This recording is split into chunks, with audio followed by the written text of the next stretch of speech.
अधर्म वंश के जाने बिना आपकी जो मल है ना वो समाप्त ना हो। एक रूपक के रूप में प्रस्तुत किया गया है, वो उस रूपक को आप जान लीजिए, उसके माध्यम से आप जान पाइएगा कि किस प्रकार से अधर्म वंश की स्थापना हुई न जानने के कारण, उसी दोष के कारण आपके राजर्षि परीक्षित जी को इस प्रकार की शाप प्राप्त हुआ। ब्रह्मा, भगवान ब्रह्मा जब मानसिक सृष्टि रच रहे थे तो उनके पीठ से आपके अधर्म का उत्पत्ति हुआ। अधर्म का विवाह झूठ से हुआ है, मृषा से हुआ। मृषा कौन थी? मृषा की उत्पत्ति कैसे हुई? तो आप जानते हैं कि सृष्टिकर्ता ब्रह्मा को अहंकार हो गया था कि हम सर्वश्रेष्ठ हैं। उनका विवाद चल रहा था आपकी पंचानन भगवान भोलेनाथ से। तभी दोनों के विवाद के बीच एक उच्च अनंत ज्योतिर्लिंग उपस्थित होती है। तो दोनों में प्रतियोगिता होती है कि भाई जो इस ज्योतिर्लिंग का स्रोत को सर्वप्रथम जान करके फिर पुनः इस स्थान पे आएगा, वह आपके सर्वश्रेष्ठ कहलाएगा, वही बड़ा कहलाएगा। तो हंस पे सवार होके ब्रह्मा जी ऊर्ध्वलोक की ओर चले गए और आपके भगवान शिव शुकर का स्वरूप धारण करके नीचे चले, खोदते ढूंढ रहे थे। भगवान शिव को प्राप्त ना हुआ उस ज्योतिर्लिंग का आदि अंत। और ब्रह्मा जी को ऊपर पहुंचे तो उनको एक केतकी मिल गई, उसको अपने पटा लिया, उनको अपने पक्ष में कर लिया और कह देना कि भाई हमने ढूंढ लिया आदि और अंत। पहुंच गए उस स्थान पर पहले। चाहुदेश फैला दिया कि ब्रह्मा जो है उन्होंने इस ज्योतिर्लिंग का आदि और अंत क्या कर लिया? ढूंढ लिया है। शिव जी आए, बोले हमको तो अभी तक नहीं मिला, तुम्हें कैसे मिल गया? ब्रह्मा ने केतकी को साक्षी के रूप में प्रस्तुत कर दिया। तभी आपके साक्षात नारायण प्रकट होते हैं, वो आपके ब्रह्मा को दंड देते, उनका वो मस्तक को, पहले वो भी पांच मुख का लाते थे, एक मुख काट देते हैं, 4 मुख बच जाता है। तो प्रतियोगिता में आपके भगवान शिव विजयी घोषित होते हैं। वो ज्योतिर्लिंग जो था आपके भगवान विष्णु का स्वरूप था और केतकी को उस दिन से वर्जित कर दिया जाता है। शिवलिंग पे जो खोज का प्रतीक है, ज्ञान का प्रतीक है, उस पे शिवलिंग की जो आपकी केतकी पुष्प है उसको चढ़ाया नहीं जाता है, उसको वर्जना है। क्यों नहीं? क्योंकि उसने झूठ का, असत्य का सहयोग किया था।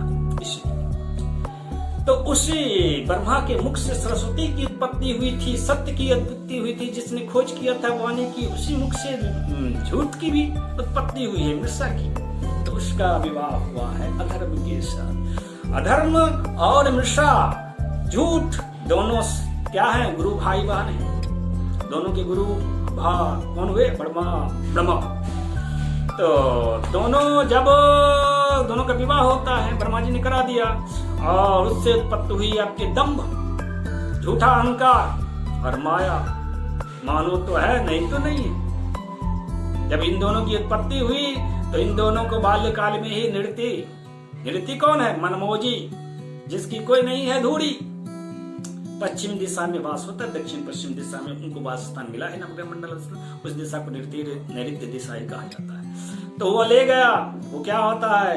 हमारा धर्म है तो हमारे धर्म का जो विरोधी है, हमारे धर्म में जो विरोधी है वो नैऋत्य कहलाते हैं। प्रत्येक धर्म का एक यम होता है, जो नियम पालना करता, आध्यात्मिक नियम पालन कराने वाला तो यमराज कहलाता, सहज मृत्यु से प्राप्त होती। लेकिन जब आपके नृत्य हावी हो जाती, नृत्य भी अपना धर्म का, अपने परिवेश का, वो कहता है यमराज। तो वो जब प्रभावी हो जाता है दूसरे ब्रह्म पे, ब्रह्म हावी हो जाता है, तो नृत्य यमराज पे, इस लोक के परलोक के नृत्य इहलोक के यमराज पे हावी हो जाता है। तो क्या हो जाता है, समाज में विकृतियां उत्पन्न होने लगती है ना। जो कहते हैं आपके परीक्षित जी के क्षेत्र में कलयुग का प्रवेश हो गया, विधर्मियों का प्रवेश हो गया, दूसरी संस्कृति का, परंपरा का क्या हो गया, प्रवेश हो गया। तो नृत्य वैसा होता है जो आपके वंश जाति परिवेश के जो समाज के लोग हैं उनमें आपके धर्म के प्रतिकूल भावना को, विपरीत बुद्धि को, अहंकार को, मन को, चेतनाओं को, विचार को बढ़ा दे, उसको नृत्य कहते हैं। तो उसने आपके दंभ और माया का पालन पोषण किया और दोनों का विवाह कर दे। दोनों आपके सहोदर बहन थे, भाई बहन थे, दोनों में विवाह हो गया। उनसे उत्पन्न हुआ आपके लोभ और निकृष्टता। आप तो जानते हैं लोभ पापस्य कारणम, पाप जहां पे होती है वहीं पर नरक होता है। इसी लोभ और निकृति से जो सहोदर बहन थे, भाई बहन थे, उनसे विवाह होता है, आपस में विवाह करते हैं और संतान उत्पन्न होती है। जब लोभ पराकाष्ठा पे पहुंच जाती है, पूर्ति नहीं होती है या फिर पूर्ति होती है, दोनों ही स्थिति में क्रोध उत्पन्न होता है और हिंसा उत्पन्न होती है। निकृति सख्ता यानी जबरदस्ती, बिना मतलब हम तो करेंगे, हट होती। उससे क्रोध और हिंसा उत्पन्न हुई और क्रोध हिंसा उत्पन्न हुई तो क्रोध हिंसा जब बड़े हुए तो उनसे दोनों सहोदर भाई बहन थे, उनका विवाह आपस में करा दिया नृत्य ने। नृत्य का काम है धर्म के प्रतिकूल काम कराना, हिंदू धर्म के प्रतिकूल काम कराना। तो उससे आपके कलह और दुरक्ति काली गाली गलोच, अभी भी सावर मंत्री जो होते, तांत्रिक घोड़ी होते, झाड़ फूक करने वाले, वो गाली गलोच से ही देवताओं को पूजा करते। उनका विवाह हुआ। कली यानी कि कलयुग जिसे कहते हैं वो कलह युग हुआ। कलयुग का विवाह हुआ है द्रौपदी से, गाली गलोच की। अब चले जाइए पुलिस विभाग में, बिना वहां पर तक ट्रेनिंग दिया जाता है गाली देने के लिए। बोलता है गाली देने कलयुग है, कलयुग में यदि गाली ना दे तो फिर कोई बात समझता नहीं।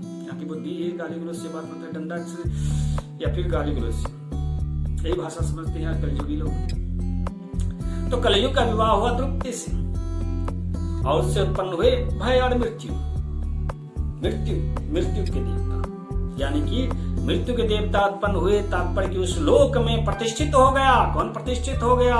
नृत्य प्रतिष्ठित हो गया। और उस जब प्रतिष्ठित हो गया नृत्य देवता, विधर्मी देवता, तो फिर आपके उस भय और मृत्यु का दोनों का विवाह किया सहोदर भाई बहन से, तो उससे आपके नरक और यातना, तो फिर नरक भोगी। नरक वही हुआ जहां पे आपके परधर्मो भयावह कहा गया है ना, भयावह स्वधर्मे निधना से यह परधर्मो भयावह। तो भाई पराया धर्म जब आपके समाज में प्रतिष्ठित हो जाता है, पराई संस्कार, पराई संस्कृति, तो फिर वह समाज नरक भोगने लगता है। उनका पितरों से संबंध खत्म हो जाता है। हमने कई उदाहरण सत्य कथा पढ़े जिसमें आपके आज के युग की बात करता है, अखबारों में छपते रहती है। उसमें पाया मैंने कि भाई जो कहीं कहीं सूचना मिलती है कि चचेरे भाई ममेरे भाई ने अपनी बहन को भगा लिया और प्रेम विवाह कर लिया। वहीं रहते हैं, अकेले रहते हैं, कमाते हैं, खाते हैं। कहीं कहीं तो मामा या फिर चचा अपनी भतीजियों को भाग ले चलते, भांजियों को भाग ले चल जाते हैं। तो ये सब हमारे जो समाज में है प्रचलित परंपरा नहीं है। इसको करने से हमारे जो पितर हैं वह क्या होते हैं? पितरों के कारण निमित्त मन बुद्धि अहंकार, ये जो तीन चीज है ना आध्यात्मिक चीज, वो हम लोग को वो अपना तप देते हैं, पुण्य देते हैं, हम उनको अपना कर्म देते हैं, तप देते हैं। वो एक दूसरे से हम लोग प्रेरित होते रहते हैं। तो जब ये हम पवित्र पारिवारिक संबंधों के विपरीत काम करते हैं तो क्या हो जाते हैं? पितृदोष हो जाता है, असंतुष्ट हो जाते हैं। ऐसा कोई भी मतलब इस ढंग का प्रेम संबंध पवित्र संबंध वाले आपके सफल नहीं होते। पगला गए हैं बहुत लोग, कईयों का घर बिगड़ गया है, परिवार भी स्वयं भी नष्ट हुए हैं। तो उसी तरह का आपके विवाह परंपरा भगवान श्री कृष्ण का भी था। 4 चरणों में ही समाप्त हो जाता है। बहुत तो कहा गया अवश्य ये 7 पीढ़ी में तो कंफर्म है कि नरक हो जाएगा आपका समाज में, लेकिन परिवार जो है 4 चरणों में नष्ट हो जाता है, वंश निर्वंश हो जाता है, निरय जब कहते हैं, निरय का तत्व निर्वंश, निर्वंश हो जाता है। ऐसा भी आजकल के वैज्ञानिकों ने कहा कि जिसके रक्त ये समान ब्लड ग्रुप वाले का विवाह नहीं करने चाहिए। समान ब्लड ग्रुप में विवाह होती है तो बच्चे जो पैदा होते हैं या तो आपके क्या कहते हैं अपंग होते हैं, किसी प्रकार के रोग होते हैं।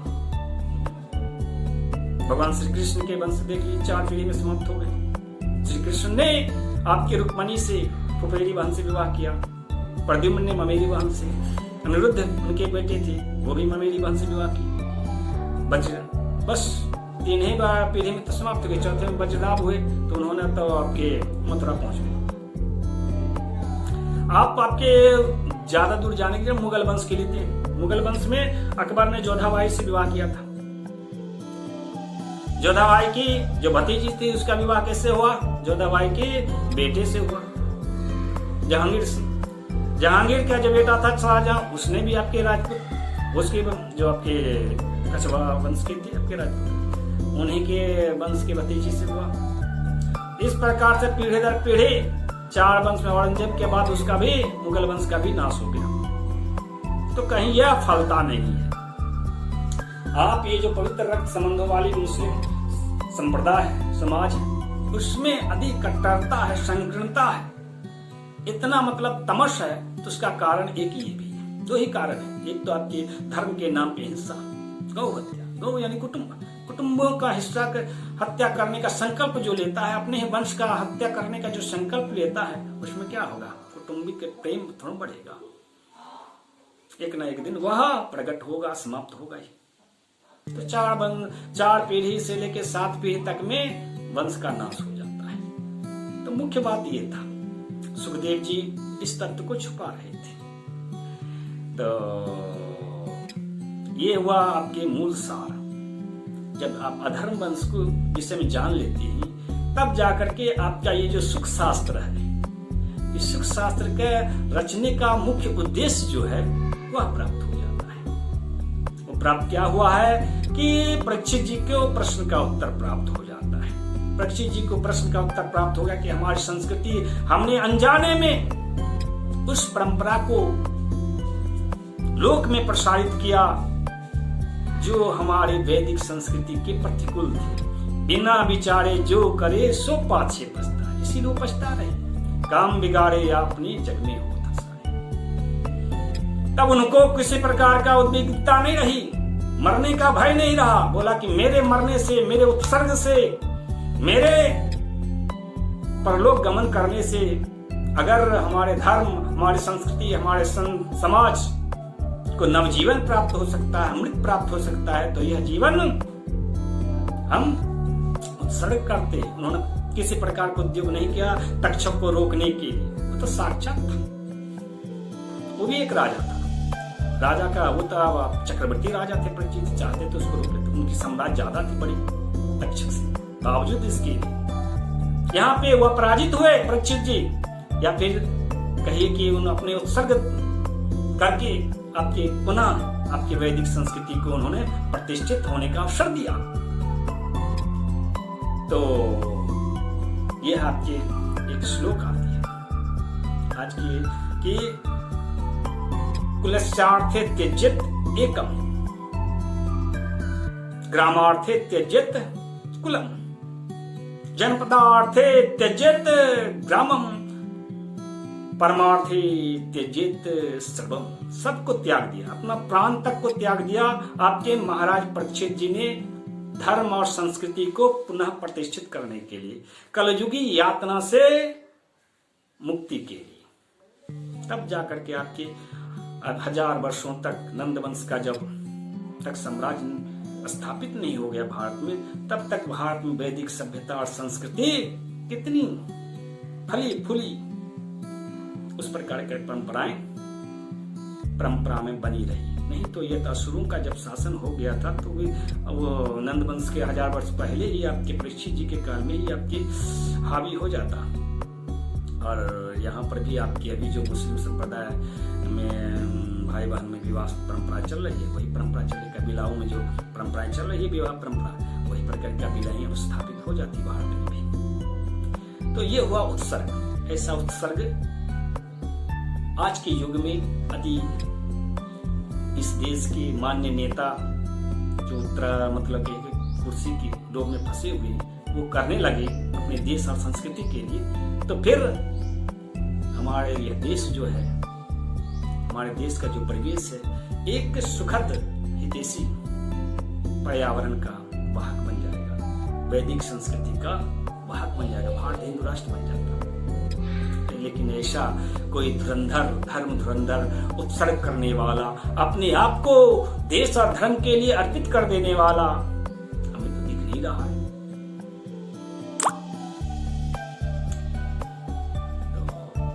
तो इस सत्र को हम लोग यहीं पर विराम देते हैं। तब तक के लिए धन्यवाद। प्रणाम। जय श्री राम।